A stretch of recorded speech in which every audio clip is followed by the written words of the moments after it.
지난주 인터넷에서 재미나는 그런 뉴스를 봤습니다. 세계 역사를 변화시킨 20인, 이렇게 그런 제목이었었는데요.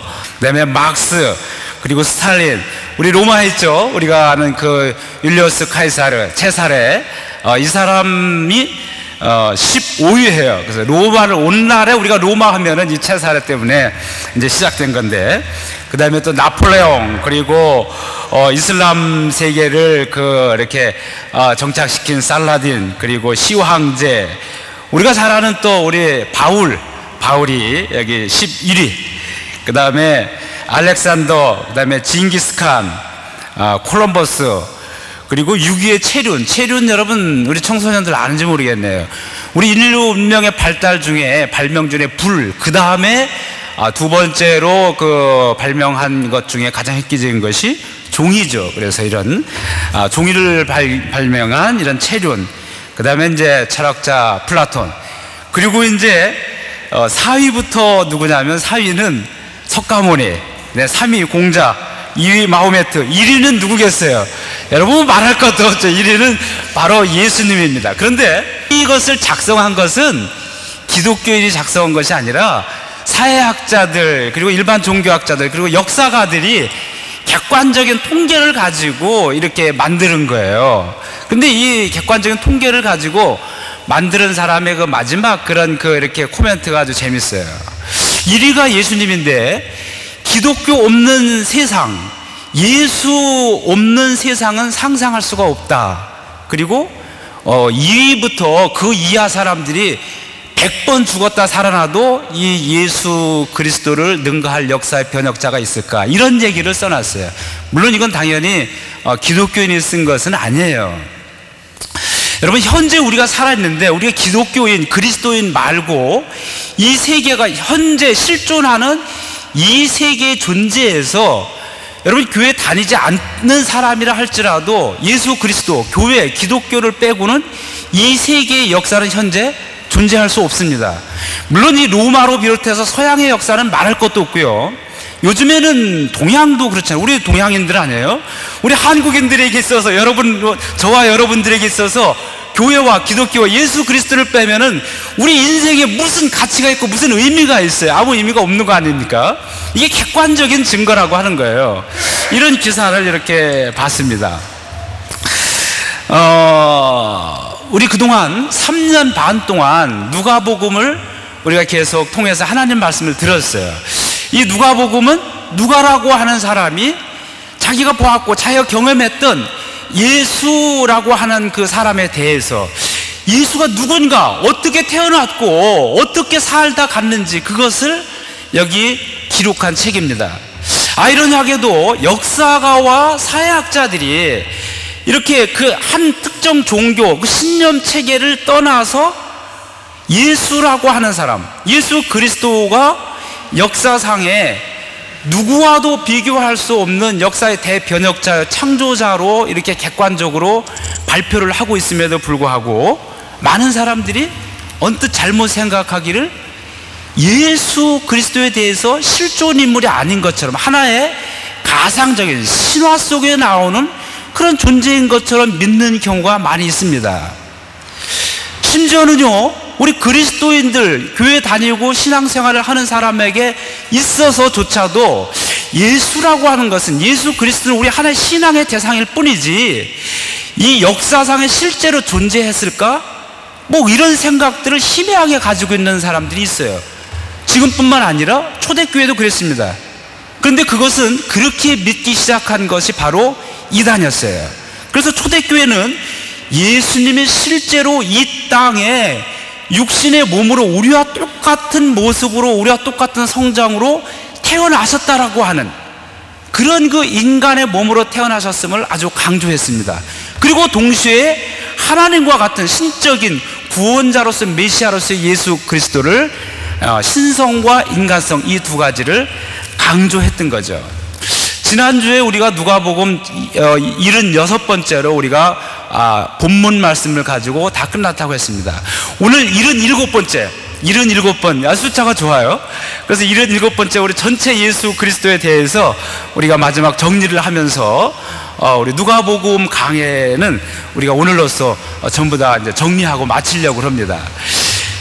여러분, 누가가 이 누가복음을 쓰면서 그 자신이 발견하고 보았던 예수 그리스도, 자신이 경험하고 체험했던 그 예수님에 대해서 증거하고 있는데요, 누가가 첫 번째 예수 그리스도에 대해서 쓰고자 했던 그 강조점은 바로 지금 우리 역사적 실존적 인물로서의 예수님에 대해서 방금 말씀드렸는데, 누가가 바로 예수라고 하는 사람, 예수 그리스도는 우리의 신앙의 대상, 믿음의 대상일 뿐만 아니라 그분은 실제적으로 이 땅에 역사적으로 실존적으로 있었던 분이라고 하는 것, 이 땅에 실제로 인간의 몸으로, 우리와 똑같은 몸으로 태어났다라고 하는 그 역사적인 사실을 누가는 첫 번째 예수 그리스도에 대해서 강조를 하고 있습니다.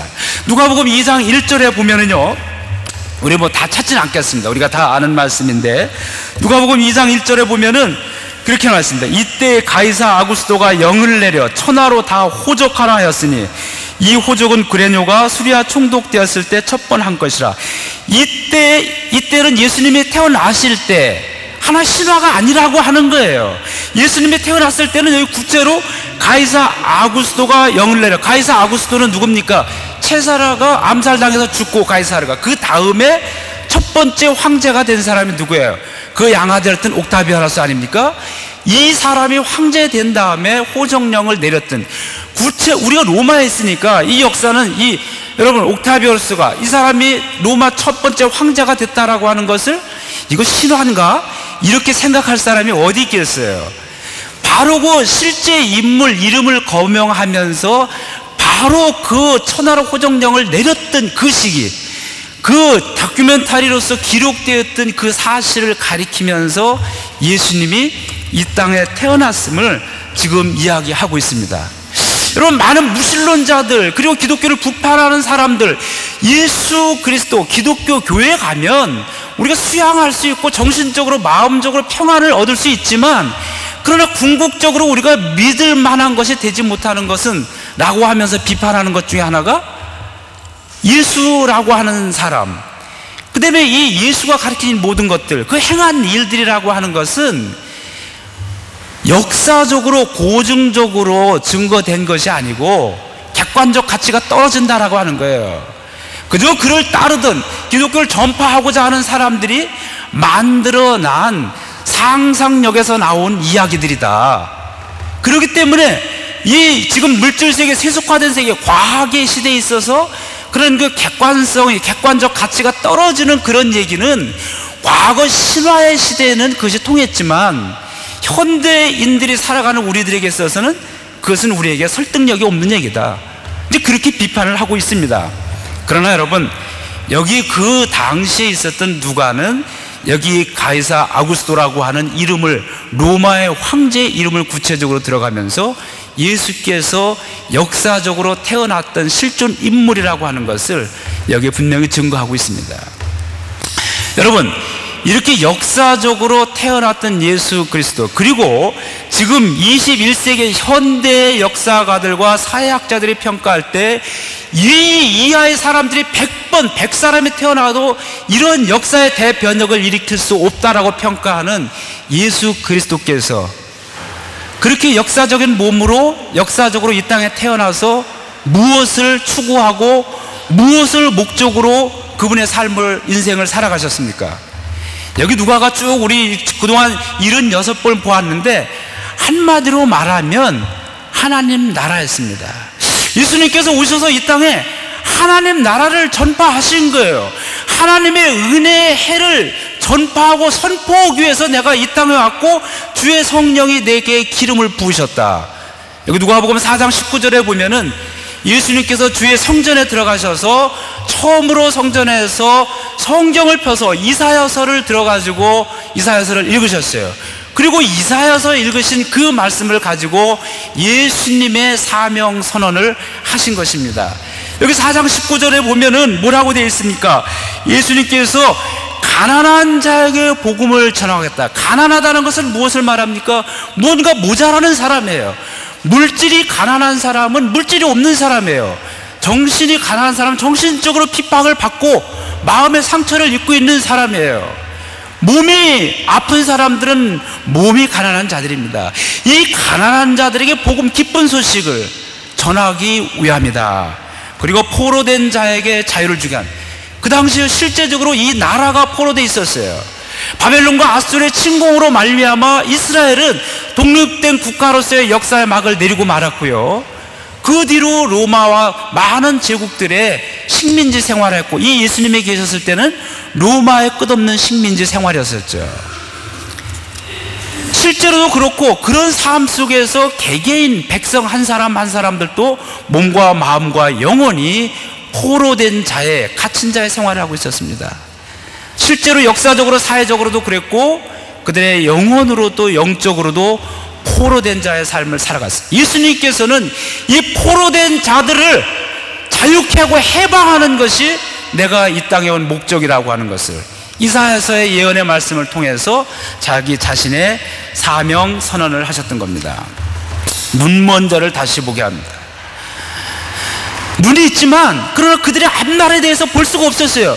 그들이 살고 있지만 이 몸뚱아리만 살고 있는 것이지 그의 인생에 아무런 가치도 발견할 수 없었고 희망도 없고 왜 사는지 존재의 의미를 찾을 수가 없었습니다. 그들의 앞날에 뭐를 아무것도 볼 수가 없었어요. 눈먼 자들이었어요. 육신의 눈먼 자들도 있었지만 마음의 눈이 멀었고 영혼의 눈먼 자들이었어요. 예수님 육신의 눈먼 자들을 직접 치유해 주시고 하나님이 창조한 이 창조의 세계를 다시 보게 만드셨고, 뿐만 아니라 자기 집에서, 사회에서, 자기 동네에서 쫓겨나가지고 어둠의 계곡 속에서 살아가고 있는 사람들 다시 불러오셨어요. 그리고 그들을 껴안아 주셨어요. 그들의 모든 질병을 다 치유해 주셨어요. 부정적인 병을 가지고 저주받은 자로서 살아갈 수밖에 없었던 그런 낙인 찍히고 사회로부터 추방당해서 살아가고 있던 사람들을 다 끌어안아 주셨어요. 그들의 마음의 눈을 뜨게 해주셨고요, 영혼의 눈을 뜨게 해주셨어요. 예수님께서 그들을 끌어안고 육신의 눈과 마음의 눈과 영혼의 눈을 뜨게 해주셨을 때 그들은 인생의 앞날을 볼 수 있었어요. 내 앞날에 이런 그 찬란한 비전이 있었구나. 예수님을 만난 다음에 그들의 인생의 비전을 보고 앞날을 보고 환상을 보면서 그들의 주어진 인생을 마지못해 이 몸뚱이 끌고 가는 인생이 아니라 희망과 기쁨을 가지고 삶의 절대적인 그 영광을 가지고 살아가게 되었던 것입니다. 예수님의 삶이 그랬어요. 그것이 바로 예수님께서 이 땅에 오신 목적이고 이 땅에 와서 사명 선언한 예수님의 삶의 목적이셨던 것입니다. 하나님 나라 선포. 하나님 나라 선포는 무엇입니까? 첫 번째는 먼저 영혼의 구원이었습니다. 하나님께서 이 땅을 그의 기쁨으로 창조하셨어요. 하나님과 인간과 자연, 이 모든 것들이 하나가 되어서 평화를 누리고 행복을 누리면서 하나님과 더불어 거닐면서 살았다고 그랬어요. 막힘이 없는 거예요. 그런데 인간이 하나님을 떠나고 그 하나님의 형상을 잃어버린 다음부터는 하나님과도 원수가 되고 인간과 자연이 원수가 될 거예요. 요즘에 이제 그 환경, 이 자연, 이 재앙 이런 그 현상들을 보면서 많은 그 미래학자들이 이야기하기를 이 땅이, 자연이 드디어 인간에게 복수를 하기 시작했다, 이런 그 예언자적인 말을 하는 걸 여러분이 많이 들을 거예요. 자연과 인간이 하나가 됐던 하나님의 창조의 세계로부터 하나님을 떠나자 서로 자연과도 인간은 원수가 되게 말았던 거예요. 그 지금은 공간에게 자연이 인간에 대해서 복수를 하기 시작했다라고 하는 이런 이야기들이, 무서운 이야기들이 나오게 된 겁니다. 인간과 인간은 어떻습니까? 서로 아담과 하와가 정말 함께 하나가 되어서 정말 행복하게 살아갔는데, 여러분 하나님을 떠나고 나면서부터 함께 살아가는 이 부부관계부터 서로 원수지간이 되고 말았어요. 예? 우리 뭐 많이 들은 얘기지만 우리 그런 얘기 있잖아요. 그 TV에서 나와가지고 사자 이렇게 맞추는 네 글자 맞추는 거. 그 할아버지가 그랬다고 그러잖아요. 할머니한테 여보 우리 사이가 뭐야 그랬더니 할머니가 왜 또 대뜸하면서 왼수. 할아버지가 당황한 거야. 아니 그거 말고 네 글자 그러니까 평생 왼수. 근데 그게 뭐야, 천생연분 아닙니까? 원래 답은 이 그거 됐어요. 그러니까 우리는 이게 평생 원수로 살아가는 게 이게 너무 자연스러운 거예요. 아담 이후로.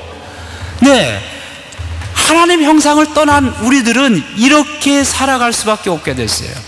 그 아담 이후로 아담 한 사람으로 말미암아 지은 죄로 말미암아 우리에게는 유전적으로 죄의 원죄가 타고났어요. 그것은 어떻게 해결할 방법이 없었던 거예요.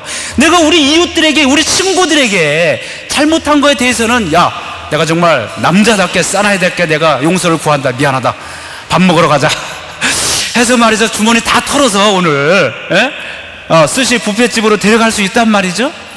그러나 여러분, 그런 것들이 아닌, 내가 어찌할 수 없는 그 아담부터 가지고 있던 그 하나님 절대적 창조주에 대한 그 죄악은 어떻게 할 수가 없어요. 예수 그리스도 한 분으로 말미암아 다시 죄가 회복됐어요.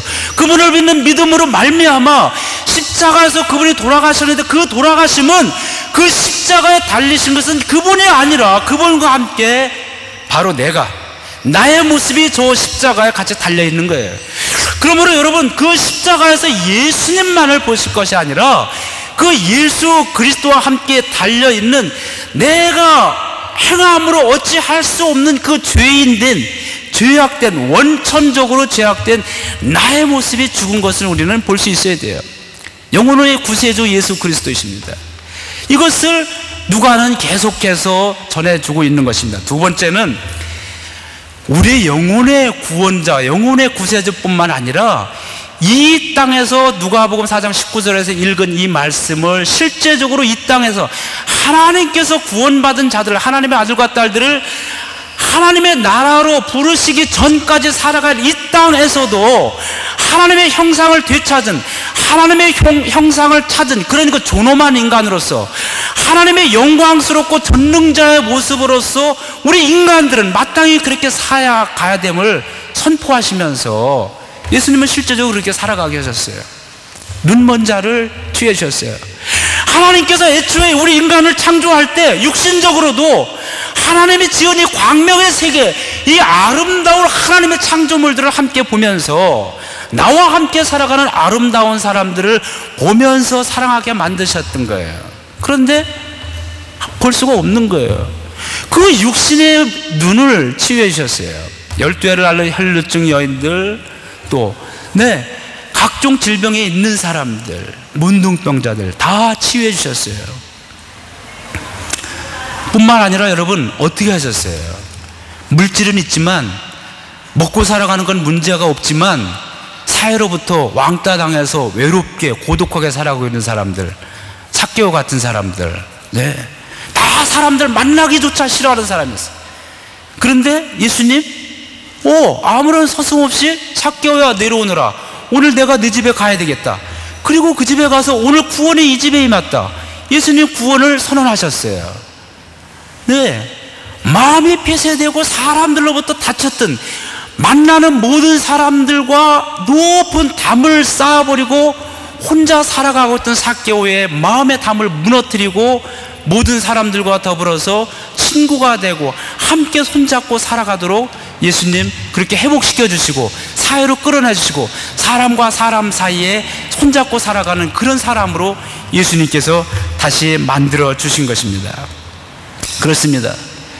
이 땅에 살아가면서도 예수님은 이처럼 소외된 자, 거들떠 보지도 않던 자, 가난한 자, 병들었던 자, 삶에 아무런 희망을 찾아볼 수 없었던 사람, 이런 사람들에게 삶의 희망을 주셨어요. 그저 몸뚱이 하나 이끌어가면서 마지못해 살아갔던 사람들에게 내가 왜 존재하는지, 오늘 내가 무엇 때문에 살아가야 되는지, 왜 내가 건강한 모습으로 이 땅을 살아가야 되는지, 그 분명한 자기 존재의 이유를 깨닫게 하여 주셨고, 또 그러한 건강한 모습으로 살아갈 수 있도록 몸과 마음과 영혼을 치유해 주셨어요. 그들의 또 친구가 되어 주셨어요. 그들의 스승이 되어 주셨어요. 갈 바를 알지 못하는 자들에게 갈 길을 분명히 알려주시고 그들의 스승이 되어주고 능력자가 되어주셨던 겁니다. 이것이 바로 예수 그리스도의 삶이었어요. 그것이 바로 예수님께서 전하신 하나님 나라였던 것입니다. 근데 여러분, 우리가 여기 쭉 성경에 보니까 그런 그 하나님 나라, 이 땅에 있는 사람들에게 하나님 나라를 전파하면서 예수님께서 어떻게 살아가셨습니까? 3년이라고 하는 공생의 3년, 아주 짧은 시간이에요. 그런데 이 3년 동안 예수님 정말 한마디로 말하면 삶을 정말 열정으로 아주 살아가신 분이 바로 예수님이에요. 그것이 사도 바울도 표현했지만 그리스도의 심장이라고 하는 표현으로 예수님 말이죠, 뜨거운 아주 펑펑 쏟아오르는 그 끓는 심장을 가지고 예수님께서는 살아가신 거예요. 실제 나이로도 30대에 여기 30이면은 지금 어떻게, 여기 우리 찬양대 30인가요? 예. 저도 늘 30대에 끓는 심장을 가지고 살아가고 있습니다. 그런데 여러분, 네, 그 예수님께서 그렇게 살아가셨는데 보세요. 아침부터 예수님 나오셔서 말씀을 전파하고 병자들을 고쳐주시고 또 강을 건너가시고 바다를 건너가서 또 가리키시고 말이죠, 저녁까지. 그리고 다 또 제자들과 헤어져서 밤늦게 혼자 홀로 산에서 기도하시다가 말이죠, 그런 일들이 여기 우리가 성경을 보면은 누가복음을 쭉 보면서 얼마나 많이 나오는지 알 수 없어요. 그야말로 예수님의 삶은 열정이 넘치는 그런 삶이었어요. 그 전에 그런 그 광고를 한국에서 전에 작년에 한국 가니까 그런 광고 본 적이 있어요. 차선전인 걸로 제가 기억하는데, 지루함은 젊음의 죄이다. 그 멋있더라고요. 그죠? 지루함은 젊음의 죄다. 그러면서 젊은 사람이 지루하게 어떻게 살냐면, 저도 차선전이었는데 조그만 차 타고 그냥 막 돌아다니면서 살자는 거야. 차 사라는 얘기. 근데 여러분, 오늘 우리 마찬가지죠. 예? 어떻게 우리가 이 로마까지 와서 지루하게 살아갈 그런, 여러분, 예수님이 어떻게 삶을 3년 동안 그 인류 역사를 대변혁시키는 인류 대구원의 그런 명제를 가지고 이 땅에 살아가시면서 예수님이 지루해 하셨다, 그러면서 지루해 가지고 하품을 하시면서 살아가셨다, 이거 우리가 생각할 수 없는 삶입니다. 예? 예수님의 삶은 그러셨어요. 그 다음에 여러분, 그런 열정을 가지고 살아가셨을 뿐만 아니라 예수님은 궁극적으로 마지막은 헌신과 희생의 삶이었어요. 우리가 잘 알잖아요. 예수님 발밑에 내려가서 제자들을 씻겨주셨고, 그리고 마지막에 십자가에 자기 자신을 다 내어주셨어요. 희생이에요. 여러분, 우리가 큰 일을 하고 위대한 일을 할 때, 뭔가 어떤 일을 할 때 물론 자기 희생 안 하고 나도 좋고 상대방도 좋고 하면은 그 얼마나 누이 좋고 매부 좋고 이런 말도 있잖아요. 다 좋으면 좋은 거지. 그러나 여러분, 마지막 사랑의 마지막은 희생입니다. 예수 그리스도의 삶을 한마디로 표현하자고 한다면 그것은 사랑입니다. 사랑. 하나님에 대해서, 하나님과 창조와 우리 세계, 인간에 대해서 한마디로 표현한다면 그것은 사랑이었어요. 근데 그 하나님의 사랑은 예수 그리스도에게 나타난 사랑이었습니다. 예수 그리스도의 십자가에 나타난 사랑, 그것이 바로 하나님의 사랑이었던 거예요. 예수님 자기 자신이 우리 평생 함께 살아간 모든 사람들을 사랑하고 그들과 함께 울고 웃고 살아가셨는데, 그들을 사랑한 사랑의 마지막은 뭐였냐면 자기 자신을 죽이심이었어요. 자기 자신의 희생이었습니다. 우리 부모님들도 그렇잖아요. 자녀들을 위해서 다 자녀들에게 모든 것을 다 쏟는데 결국은 부모가 자녀들에게 하는 사랑은 뭡니까? 희생이에요. 희생. 예? 이 헌신과 섬김과 희생이야말로 예수 그리스도의 삶의 마지막이었어요. 그러나 여러분, 예수님은 그냥 무조건적인 사랑은 아니었죠. 하나님의 정의가 함께 있는 사랑이었어요. 이 정말 하나님의 백성들이 정말 하나님의 형상을 되찾고 그렇게 하나님의 형상으로 인간의 존엄을 가지고 살아가지 못하게 만드는 것들, 이 하나님의 백성을 구원에 이르지 못하게 하는 것, 방해되는 요소들에 대해서는 얼마나 무서우셨는지 몰라요. 그것이 예수님의 정의였어요. 누가복음에 보면은 예수님 그 대표적인 것이 예루살렘에 오셔서 성전 정화한 사건 아니십니까? 예루살렘에 오셔서 성전에 들어갔어요. 성전에 들어갔는데 거기서 장사하는 사람들, 장사꾼들이 와서 비둘기 팔고 소 팔고 그 다음에 뭐 동전 받고 환전하고 환전소를 만들어버린 거예요. 예수님 화가 나셔가지고 뒤엎고 말이죠, 분노를 하셨어요. 채찍을 만들어가지고 말이죠, 이들을 치고 막 내쫓았다고 그랬어요. 무엇에 대한 분노입니까? 이 집은 하나님의 집이라고 하는 거예요. 하나님의 집은 뭐하는 곳이냐? 나를 만드신 내 아버지, 영원한 하늘 아버지를, 하나님을 만드는 곳인데, 거기 사람들이 하나님을 만나는 곳을 강도의 소굴로 만들었다고 그랬어요. 강도의 구렬로 만들었도다. 누가 강도예요? 물건 파는 누가 팔았습니까? 대제사장, 제사장들의 허가를 만드는 공식 성전 장사. 이 사람들은 공식적인 성전에 팔는 사람들이었어요. 이거 법적으로 하자가 없는 사람들입니다. 그리고 제사드리러 왔을 때 제물을 바꿔주는 사람들이기 때문에 어떻게 보면 예배를 돕는 사람들이었어요. 그렇잖아요. 로마에서 예루살렘으로 가는데 제물을 가져가야 돼요. 여기서 양을 어떻게 끌고 갑니까? 돈을 가져가서 그 돈 주고 양을 사서 제물을 바치는 거예요. 예배를 돕는 사람들이었단 말이에요. 그런데 왜 예수님 화를 내시고 그러십니까? 이 대제사장들과 성전에 있는 그 당시 종교적 사회적 백성의 지도자들은 정말로 그들의 마음속에는 하나님을 경배하고 하나님을 진정으로 섬기는 그것이 예배의 문제가 아니라, 그 성전을 통해서 예배라고 하는 것을 이용하여서 자기들의 물질, 자기들의 경제적 이익, 이것만이 지금 관심을 가지고 있었어요. 예수님 교회에 종교 개혁을 일으키신 분이에요. 종교 개혁을. 예수님은 사랑을 했지만 악에 대한 사랑은 아니었습니다. 하나님 말씀, 하나님의 정의에 어긋나는 것에 대해서는 가차없이 분노를 하신 분이에요. 그 예수님의 정의와 예수님의 사랑이었어요. 이분이 바로 예수님이에요. 오늘 현대교회가요, 현대교회뿐만 아니라 중세도 그랬고요, 이 교회가 우리 여기 로마에 있으니까 너무나 잘 알잖아요. 이 중세의 과거 이 교회 역사들, 교황청의 교회 역사들 말이지. 여러분, 그로 말미암아 우리 개신교가 나타나는데, 개신교회도 요즘에 얼마나 많은 그 비난을 받고 있습니까? 우리가 정신을 차려야 돼요. 저는 여기서 기존의 교회를 비판할 그럴 생각이 없어요. 교회가 바로 여러분들이에요. 여러분들이, 우리가 바로 교회이기 때문에 다른 어떤 것을 비판하기 이전에, 비난하기 전에 내 자신이, 나는 과거에 하나님의 수종의 대상이 됐던 그런 그 껍데기 교인들은 아닌가? 내 몸에서 하나님을 만나야 되는데, 내 몸에서 하나님의 희망을 선포해야 되는데, 내 속에서 하나님을 이용해서 나의 이득만을 차리는 것은 아닌가? 우리 자신을 돌이켜 봐야 돼요. 그것이 바로 예수님의 삶이었어요.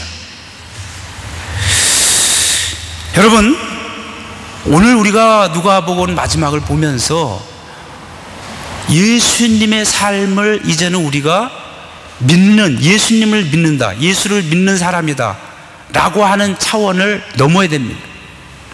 예수님이 이 땅에 오셨고요, 우리를 위해 살아가셨고, 우리를 위해 죽으셨고, 부활하시고 승천하시고 다시 오실 것을 믿는 것은 너무 당연한 거예요.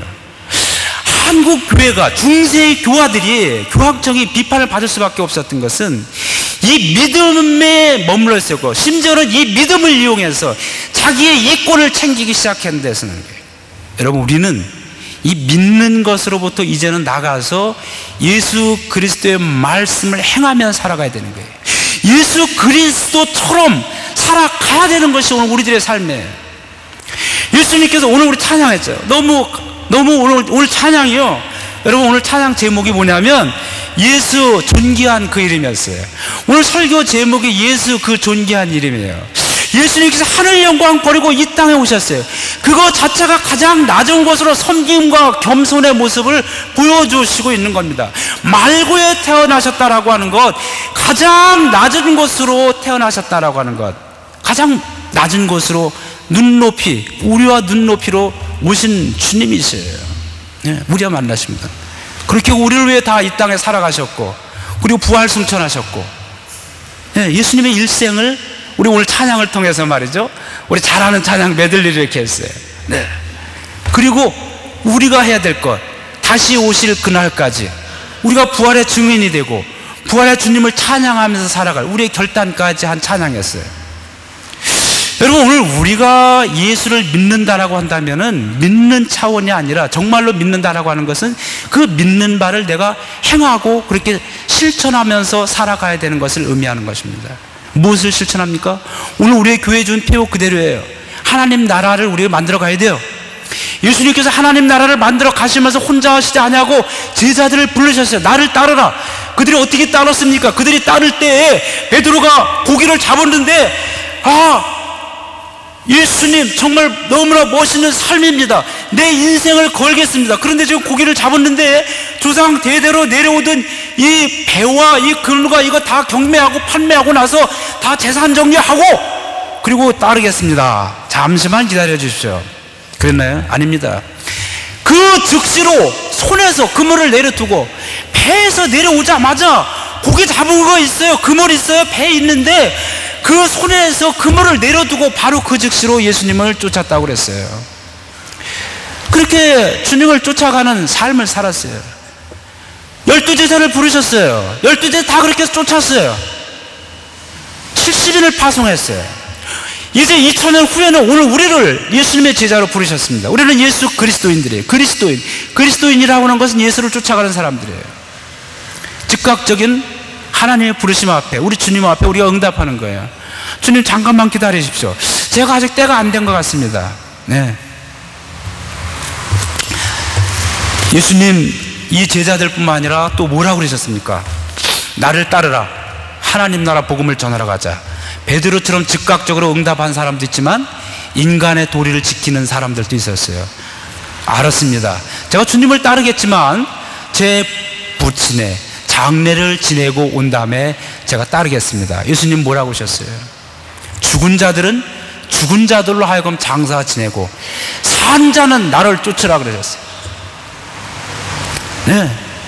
즉각적인 결단. 지금 이 순간의 시간은 어제가 있고 오늘 있고 내일 있고 차례차례 다가오는 그런 물리적인 시간으로서의 그런 시간이 아니라고 하는 거예요. 하나님의 나를 부르심의 순간은, 이 시간은 하나님이 내 삶에 개입하신, 하나님이 내 삶의 현장으로 지금 내려오신 그 성육신의 사건, 그 카이로스의 시간, 그 시간 앞에서는 우리 세상으로 가지고 있던 이런 모든 이성과 경험과 판단을 정지하고 즉각적으로 하나님의 응답에 따르는 거예요. 그게 예수님이 부르셨어요. 오늘 우리가 그렇게 주님의 부르심에 대해서 응답하고 우리가 나서야 돼요. 내일이라고 하는 것은 우리에게 없어요. 다만 은총이 있을 뿐이에요.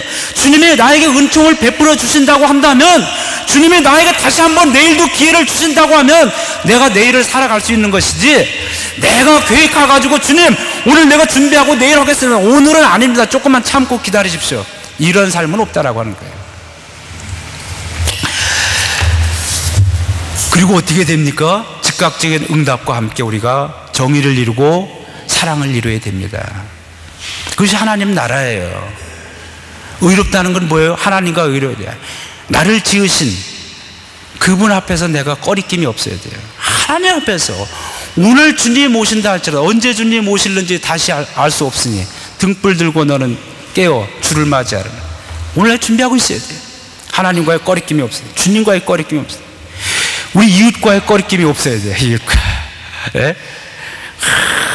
저기 어떤 사람, 어이구 저 사람 보면 안 되는데 말이지, 얼른 못 본 척하고 뒤를 돌아가면은 안 됩니다. 안 돼요. 전혀 우리가 거리낌이 없어야 돼요. 예?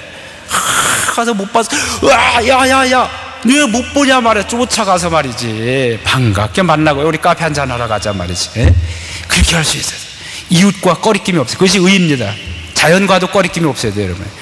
예, 이 참 자연이 인간에게 복수하기 시작했다. 이 무슨 얘기예요? 자연과의 꺼리낌 없는, 우리가 자연을 보호해야 할 그런 의무를 가지고 있는 거예요. 예? 우리 그것이 의예요. 사랑, 네, 우리 주님의 사랑을 우리가 따라가야 되죠. 주님이 우리를 위해 다 버리고 희생한 것처럼 그 사랑을 우리가 쫓아가야 되는 겁니다. 이것이 오늘 우리의 삶이에요. 누가복음 전체를 통해서 주시는 예수 그리스도의 삶이고 우리가 쫓아가야 될 삶이에요. 여기 예수님 지난주에 승천일, 목요일 승천일이었어요. 예수님 승천하시면서 땅끝까지 이르러 내 증인이 되라. 예수 그리스도의 증인이 된다는 것은 예수 그리스도께서 살아가신 삶과 죽음과 구원을 우리가 증거하는 그 삶을 우리가 살아가야 되는 거예요. 삶으로 우리가 살아가야 돼요. 증거해야 되는 거예요. 그렇게 증거하는 거예요. 땅끝까지. 우리 교회 표가 그렇잖아요. 복음에 사로잡히고 성령의 인도하심 따라 땅끝까지 찬양하는 교회. 땅끝까지 여러분들이 이 복음의 증인이 돼요. 우리는 그렇게 살아가야 돼요. 그렇게 행할 수 있도록 우리 예수님께서 우리에게 믿음을 주시고 용기를 주시고 힘을 주세요. 담대하라고 하셨어요. 예수님이 3년 동안 그 세계의 역사, 그 어느 사람들과도 비교할 수 없는 인류 대역사의 변혁자가 되셨던 것처럼 오늘도 하나님 나라 역사의 한복판으로 우리를 그 무대의 주인공으로 우리를 세우셨어요. 우리 그렇게 할 수 있어요. 우리에게 그런 능력을, 예수님의 능력을 우리가 할 수 있어요. 나를 따르는 너희들은 나와 같은 일을 할 것이다. 아니, 나보다 더 큰 일을 행할 것이다. 예수님께서 하신 말씀이에요. 우리 예수님처럼 살아갈 수 있어요. 그렇게 살아가야만 합니다. 오늘 사랑하는 성도 여러분, 때로 우리가 힘이 빠져요. 지쳐요. 모든 거 다 그만두고 그냥 좀 그냥 쉬고 싶을 때가 있어요. 그러나 여러분, 지금은 그럴 때가 아니라고 하는 거예요. 하나님 나라 부르신 다음에 우리가 그렇게 살아갈 때가 있죠. 지금은 우리가 하나님이 주신 건강과 생명과 능력 가지고 두려워하지 말고 담대하라. 보라 내가 세상을 이겼노라. 담대하라. 예수님께서 마지막 이 땅에서 고별 설교의 마지막 말씀이셨어요. 담대하게 우리가 나가는, 우리 하나님께서 주신 것이 우리 속에 얼마나 귀한 것이 많이, 얼마나 이 정말 우리 빙산의 일각처럼 겨우 나왔을 뿐이에요. 우리 교회도 마찬가지예요. 우리 교회 주신 것들이 너무 많은데 우리가 자꾸 이거 회피하고 두려워하고 그렇게 나가고 있단 말이죠. 우리 다시 일어서야 돼요. 우리 창립 15주년 지나면서 우리가 다시 한번 일어서서 말이죠. 이거 다 드러내야 돼요. 혼자 하긴 안 돼요. 우리가 혼자 할 수 없기 때문에 우리가 믿음의 한 식구들을 만들어 주셨어요. 저도 보내주셨고요. 여러 번 보내주셨어요. 저 여러분 만날 줄 생각도 못했어요. 우리 여기 저도 뭐 꿈에도 생각, 이런 분들이 세상에 존재하는지도 전 몰랐는데 하나님이 이렇게 왜 그렇습니까? 함께 손을 잡고, 야 홍기석 너 혼자는 안 돼. 그러니까 함께 손잡고 나가라. 여러분, 제가 있습니다. 저한테는 또 여러분들이 있어요. 우리 함께 손을 잡고 하나님 나라를 만들어 나가는 거예요. 언제 하나님 우리 부르실지 몰라요. 내일로 미루지 마십시오. 여러분, 하나님 부르실 때 아멘하고 순종하면서 그냥 나가는 거예요. 하나님께서 우리에게 능력 주시고 예수 그리스도께서 짧은 3년이지만 이 위대한 일을 행하신 것처럼 우리를 통해서도 이 세계 구원의 역사를 위해서 위대한 일을 행하실 줄로 믿습니다. 이 누가복음의 말씀이 여러분의 삶 속에 모두 다 오병이의 기적으로 열매 맺기를 주님의 이름으로 축원합니다.